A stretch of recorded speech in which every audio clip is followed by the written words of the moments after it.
Good morning. It's not a very good morning here. It's miserable and overcast and drizzling. It's not cold.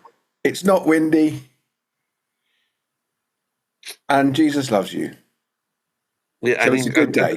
And I think we're going to get a full day in the test match. What more could one want? Oh, there you go. What more could one want? Was it 3 very quick wickets for England and then no wickets for when we're batting? Yes, I think that's the plan. But I have a feeling that their tail could be a little bit more stubborn. But who knows? We'll see. We will see. Hello, dear viewer. If you're not a cricket fan, well, up the 3 Lions or something. I don't know. Did you watch the game last night, Chris? I watched some of it. You don't speak. Oh, Croatian, of course. It was your holiday destination. I expected to see you wearing a Croatian shirt this morning or something. Well, what was it? It was May. Back in May. I was in Croatia, and the town I was at, Makarska, is the town where Luka Modric, Croatia's best ever player, came from, and he was plastered everywhere as their hero. He would be a bit like me in Beaminster, plastered everywhere. It says "wanted" across the top. Oh, there we are. So good. Well done to the 3 Lions, and we'll wait until Tuesday to see how they get on against Ghana. That should be a cracker, shouldn't it? Well, you can only play the people in front of you. You can. A bit like us, But we can only deal with the poor sods who come to our churches. Yeah, with our PCC meeting, you can only only work with the people you've got, and they're excellent people, all of them, every one of them. Volunteers they're now called. I still think they're called people of mission, or great people. There we are. Right, a bit of Matthew today, actually, quite a bit of Matthew. But we'll plough our way through it. Yeah. Are you going to read for us then, David? I'll read for you, Chris. I know it's early in the morning for yourself. So Matthew's Gospel, chapter 10, verses 24 to 39, and it goes like this. Jesus summoned the 12 and sent them out with the following instruction. A disciple is not above the teacher, nor a slave above the master. It is enough for the disciple to be like the teacher and the slave like the master. If they have called the master of the house Beelzebul, how much more will they malign those of his household? So have no fear of them, for nothing is covered up that will not be uncovered, and nothing secret that will not become known. What I say to you in the dark, tell in the light, and what you hear whispered, proclaim from the housetops. Do not fear those who kill the body, but cannot kill the soul. Rather, fear him who can destroy both soul and body in hell.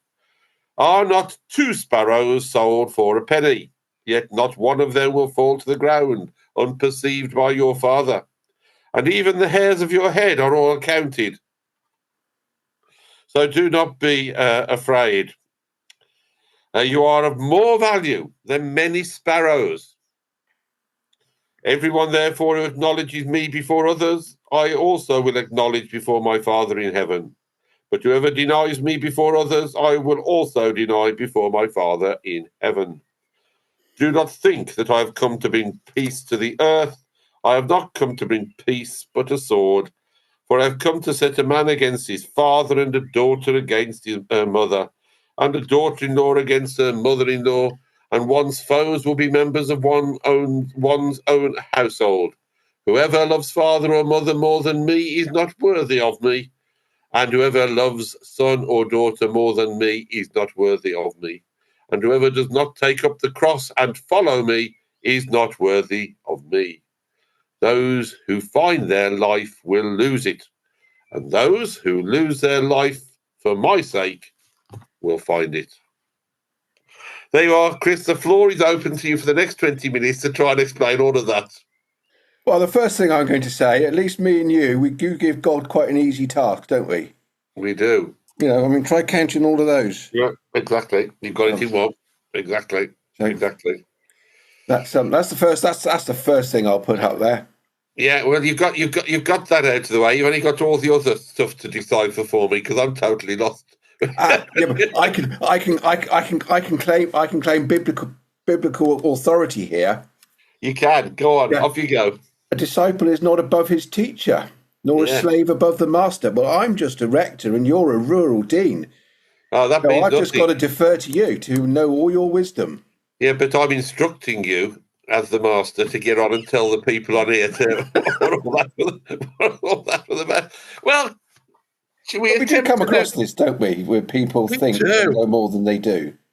Oh, I tell you, Chris, last Sunday was, equally as confusing in some places.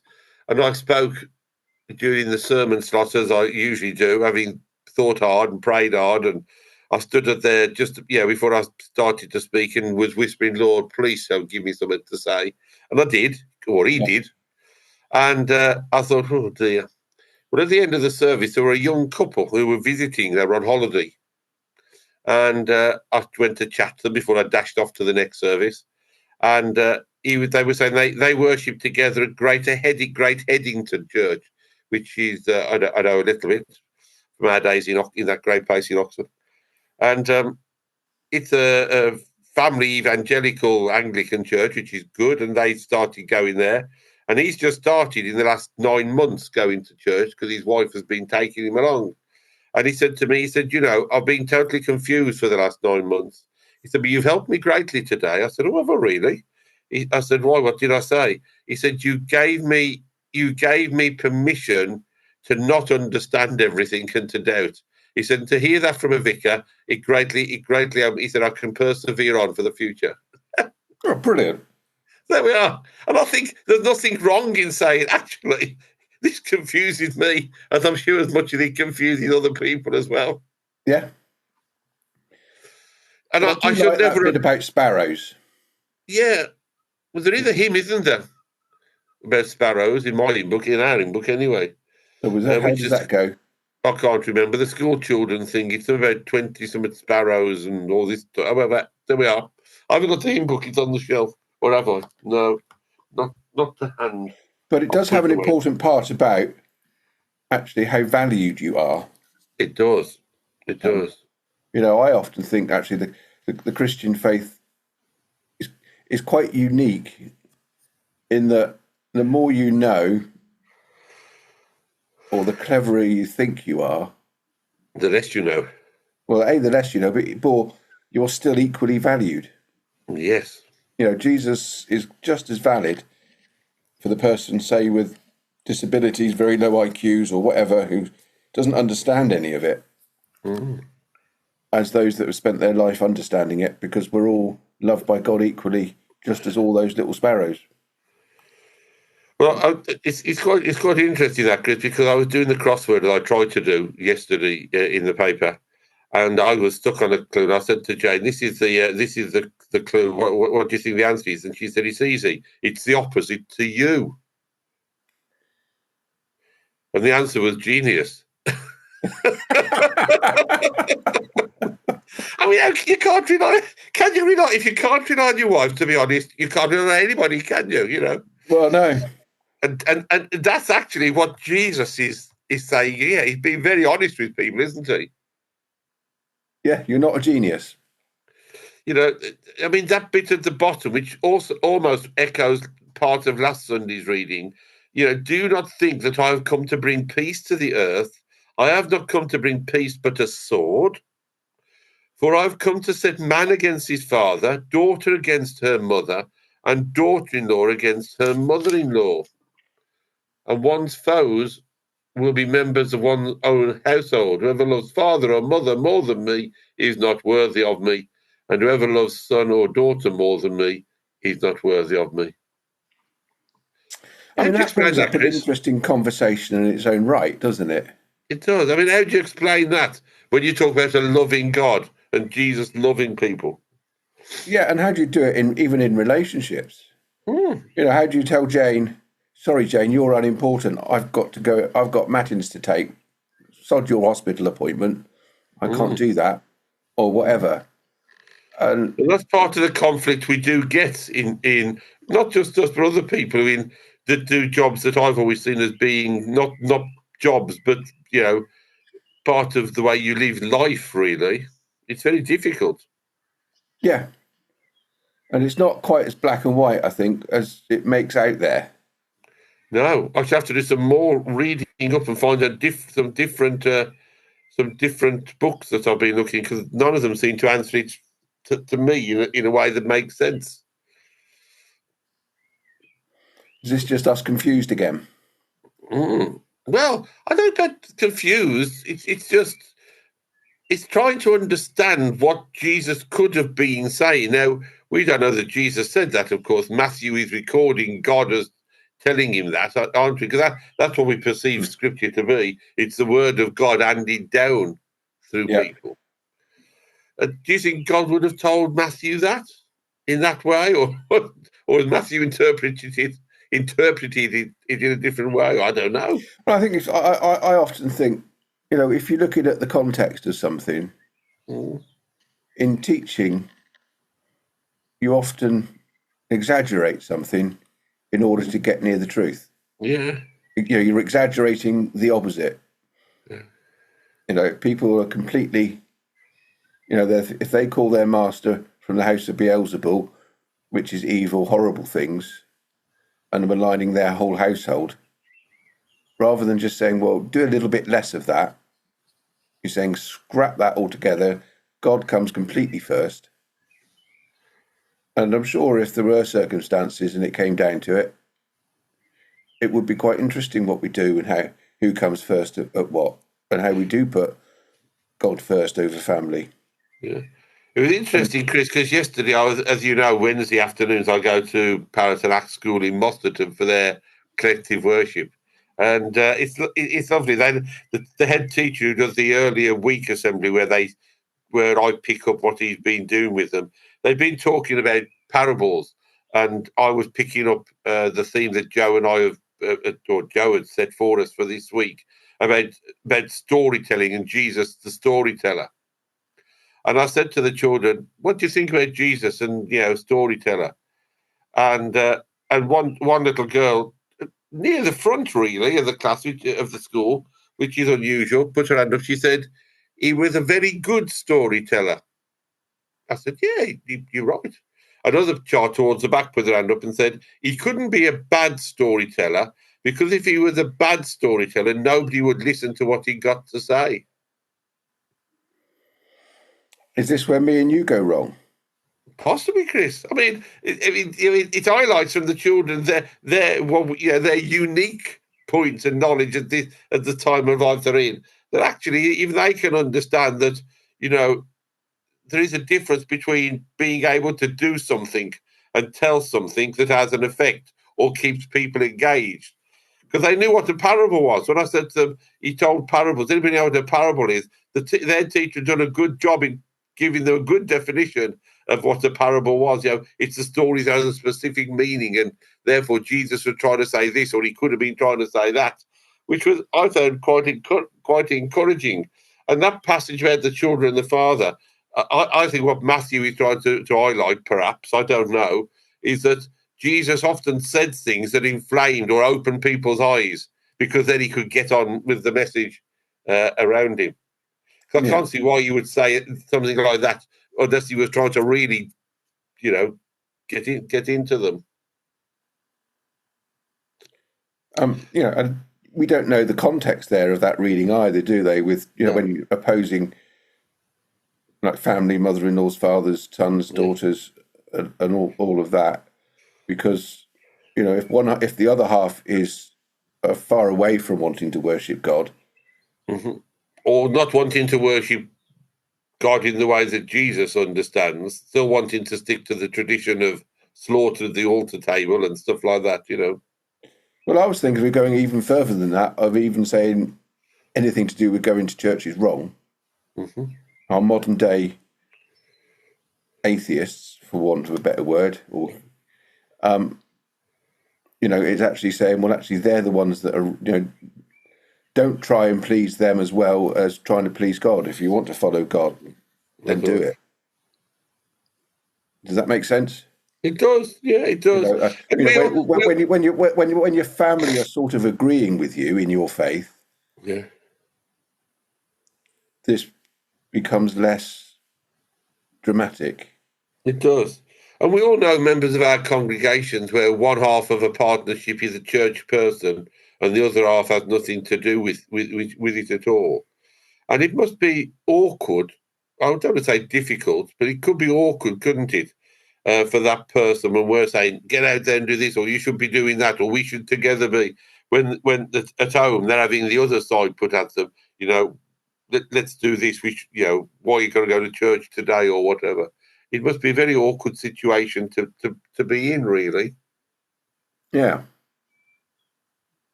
However, Jesus does go on to say about the cross, doesn't he? It's back to follow me. Yeah. As he said to Matthew, take up the cross and follow me. If you don't see what the cross is about, then you've missed the point. And Jesus says he's not worthy of me. I wonder if that's, more from my point of view. If you don't take up the cross and what Jesus stands for, then you're losing touch with what Jesus is asking of us, really. I don't know whether it's about worthiness or whatever. So does this take us back to a couple of weeks ago in Corpus Christi? Mm.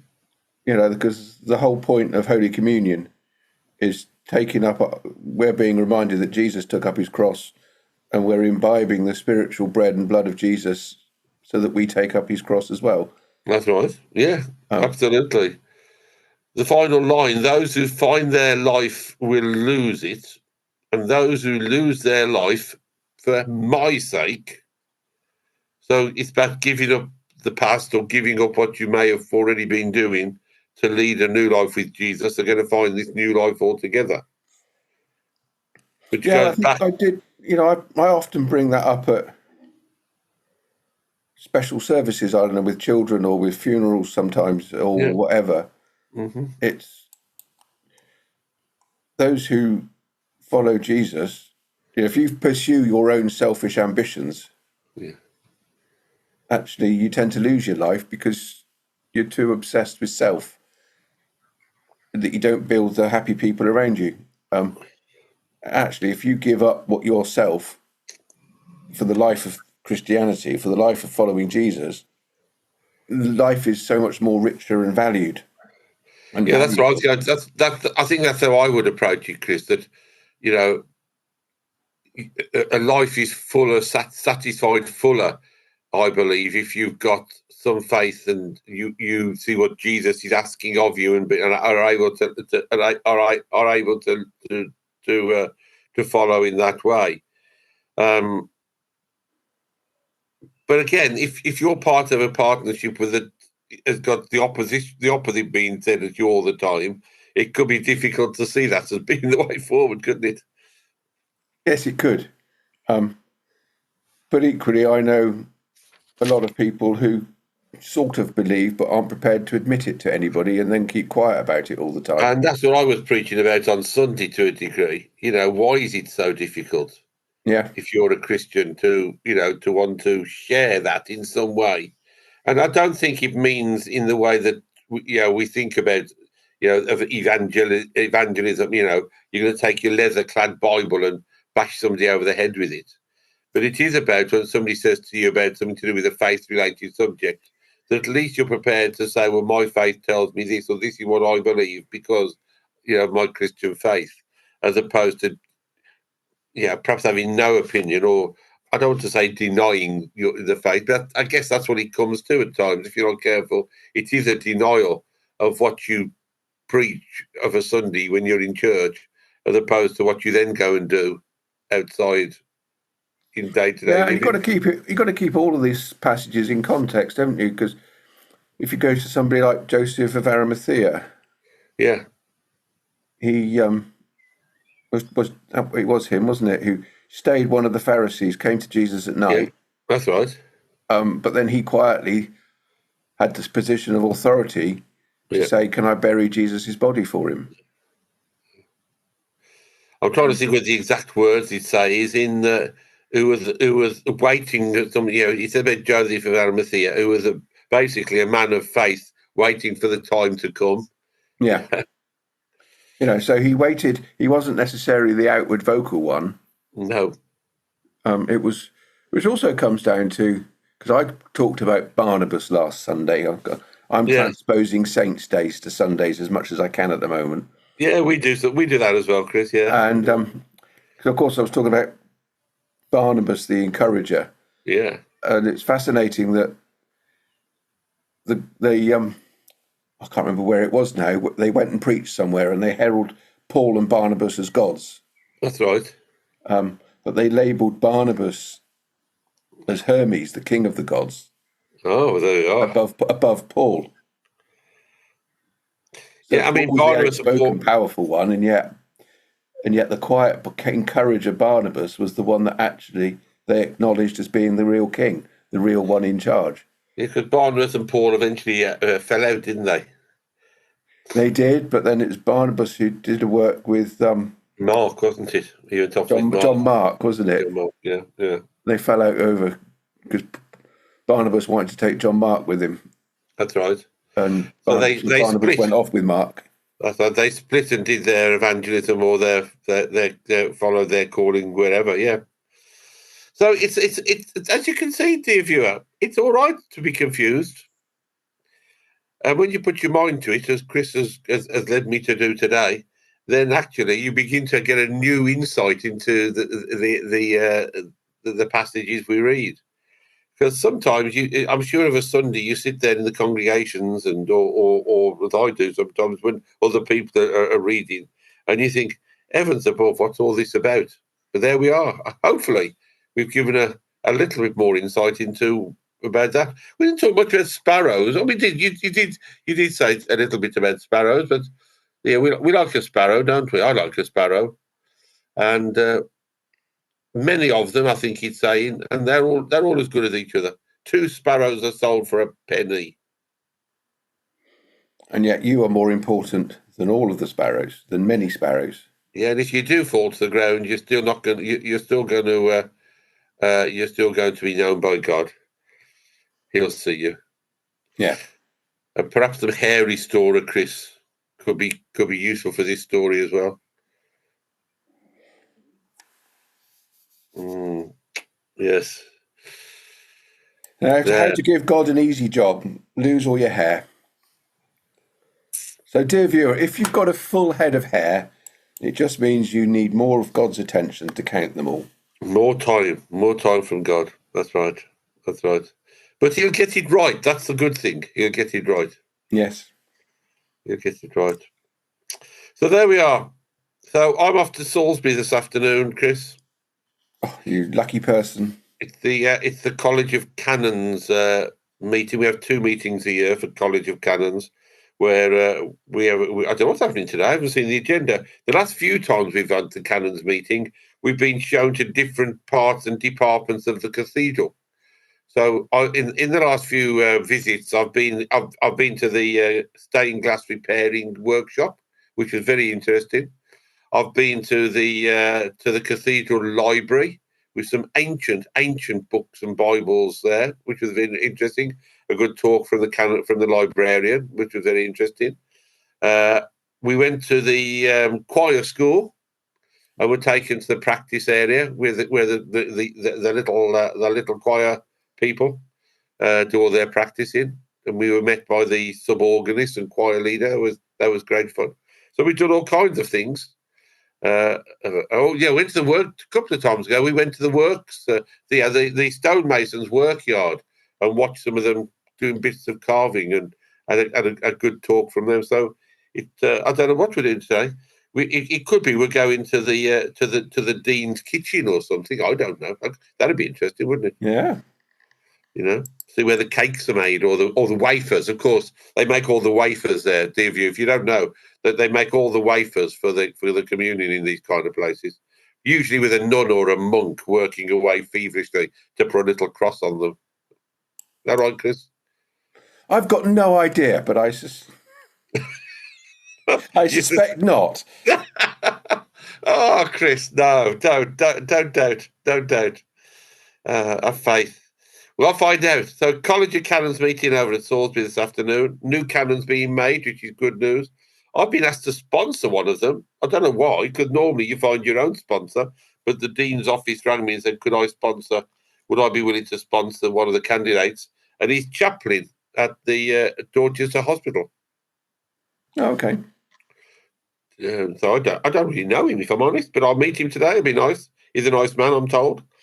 And so I'm sponsoring him and have to stand with him and take him to his prebendal stall and force him to sit in it, because no one wants to be a canon, so you have to be forced into your stall because you feel you're not worthy of such a great honour. Oh, what a day you've got. I've just got a day of... Golf. No. No golf, Chris. No, I've got a day of preparing stuff, catching up on old things I haven't dealt with. Oh, no. Dealing with wedding dates where I've got two couples wanting a wedding next year on the same date at the same time in the same church. Oh, dear. Things like that. Lovely. Obviously, I'll go email one of your wedding couples for this year to finalise the date for them to come and see me for their licence to be done. That'll be good. Which is always good. I've also got to do my DBS check. I did it the other day because I had a thing reminding me I've got to do my DBS check for umpiring. So I did it, and I've had a reminder to say don't forget to do it because it'll run out in July. But I did it the other day, so I've got to go back in and find out why it hasn't been done. Well, there you go. You've got an exciting day ahead of you. Exciting morning before I go. Whilst you're forcing said new canon into his stall. Yeah. You could be on your phone chasing your DBS check. No, I could be watching the test match, more important. Or you could be watching the test match. Yeah, but I won't be. But that might be a drinks interval. It could be tea break. Yeah, it could be. There we are. And they're even putting that in the football this year, aren't they? They are. So back to the football. There we are, dear viewer. Wherever you are in the world watching this, I'm sure there must be a country that you're supporting, particularly Pat in upstate New York. I hope you're excited with all the football going on over in your homeland. And good to see you. I don't know about your Spanish people, Chris. Are they still around? Do we know watching us? I don't know. Oh no, well they'll be here. They're back in Ask as well at the moment. Oh, they're back in Ask. They're there at the moment. I did read yesterday that the city of Boston has almost run out of beer. Oh, dreadful! The Scottish football fans have drunk the whole town dry. Chris, don't malign the distributors have run out. Don't malign the Scots, please. We could have. I'm just quoting a news report. We could have all kinds of people protesting about our comments on the Scots. Good luck to the Scots. They must be playing again soon. They played once already. Good luck to the Scots. And if you can drain America dry of beer, then you're saving their people from problems, aren't you?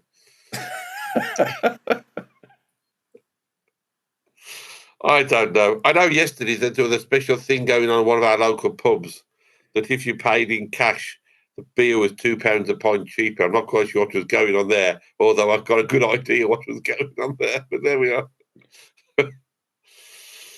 Yeah, we won't go there. We'll leave them to their own. We'll leave them to their own. What they're up to. Their own accounting system. That's what we leave them to. Yeah. Right. Well, dear viewer, are we back next week, Chris? Let's have another look. I think I'm here next week. You're not away. What's the date? Not away. What's the date next week? The 25th. 25th. We've got a Deanery Synod Standing Committee at 2 o'clock. We have got the Deanery Synod Standing Committee. Yeah, we have. We've got Diocesan Synod Wednesday night. I know. Anyway, shall we discuss that after we finish recording? There we are. Dear viewer. Hi, dear viewer. Nice to meet you. I have a feeling, Chris, that next week could be number 300 of RevChat. I don't know, but I have a feeling. Oh, I'm sure Harry will let us know.